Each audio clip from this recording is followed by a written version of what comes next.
തിരുവചനം പാടാവോ? പാടണോ? ഉത്തമയായ ഭാര്യ ഭർത്താവിൻ്റെ കിരീടം, അപമാനം വരുത്തി വെക്കുന്നവൾ അവൻ്റെ അസ്ഥികളിലെ അർബുദവും.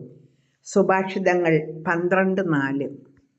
ഉരുകിയ മനസ്സാണ് സ്വീകാര്യയാഗം,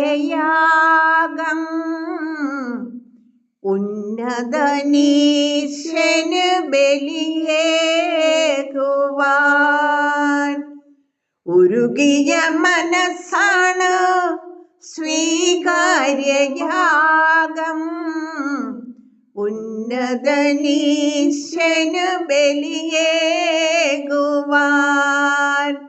പൊന്നില്ല പണമില്ല പാപിക്കു നൽകാൻ, ഒരുപാട് പാപത്തിൻ ഭാരങ്ങൾ